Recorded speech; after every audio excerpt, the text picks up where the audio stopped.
हमारे साथ मौजूद हैं प्रदेश के गन्ना विकास मंत्री सुरेश राणा। सुरेश जी, पंचायत चुनाव सर पे है और तमाम किसान नाराज हैं, अभी भी गाजीपुर बॉर्डर पर बैठे हुए हैं। आपको लगता है कि उन किसानों के साथ बीजेपी कैसे चुनाव लड़ पाएगी? उन्हें मनाने की कोशिश करेगी या फिर उनके अगेंस्ट चुनाव लड़ेगी?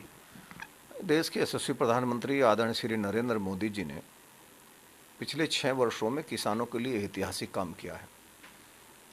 चाहे स्वामीनाथन जी की सिफारिशों को लागू करने का विषय हो, एमएसपी पर खरीद का विषय हो, एमएसपी को 1.5 गुना करने का विषय हो, 18,000 गाँव में बिजली पहुंचाने का विषय हो, 14वां वित्त 15 वित्त के पैसे से गाँव के इंफ्रास्ट्रक्चर को मजबूत करने का विषय हो, चाहे देश में गरीब किसानों के लिए आवास देने का विषय हो, कुल मिलाकर के मैं कहूँ तो आज़ादी के बाद इन 6 वर्षों में जितना काम हुआ है शायद बचे हुए पूरे वर्षों में ना हुआ होगा। इसीलिए देश के सम्मानित किसान ने भी आदरणीय नरेंद्र मोदी जी के विकास के मॉडल पर हमेशा मोहर लगाई है। चाहे 14 का चुनाव हो, चाहे 19 का चुनाव हो या उत्तर प्रदेश का 17 का चुनाव हो, तमाम चुनावों में भारतीय जनता पार्टी को अपार सफलता मिली है। उत्तर प्रदेश के यशस्वी मुख्यमंत्री योगी आदित्यनाथ जी ने भी माननीय प्रधानमंत्री जी से प्रेरणा लेकर के जिस प्रकार चाहे गेहूं खरीद हो, चाहे धान खरीद हो, चाहे आलू खरीद हो, चाहे मकई की खरीद हो, पिछले 15 सालों में कुल मिलाकर के एमएसपी पर जितनी खरीद नहीं हुई होगी उतनी मात्र 3 साल में एमएसपी पर खरीद करने का काम आदरणीय योगी आदित्यनाथ जी ने किया है। उत्तर प्रदेश में शानदार बिजली की व्यवस्था है, उत्तर प्रदेश में शानदार गन्ने का भुगतान है।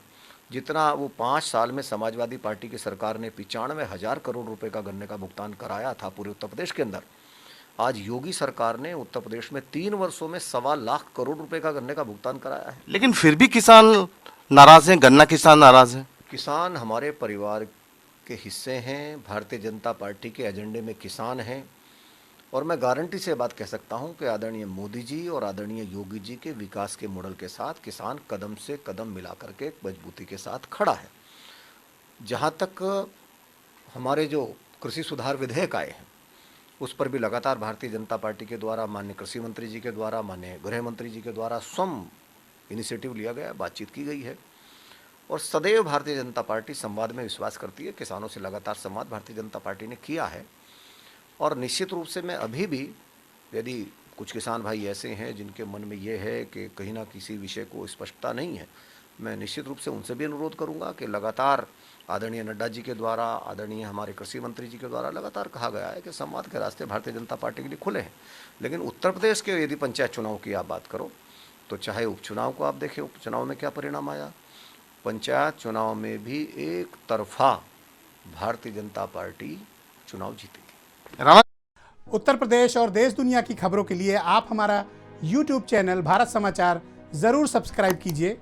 रेगुलर नोटिफिकेशन के लिए बेल आइकन दबाइए जिससे नए वीडियो का नोटिफिकेशन आप तक सबसे पहले पहुंच सके।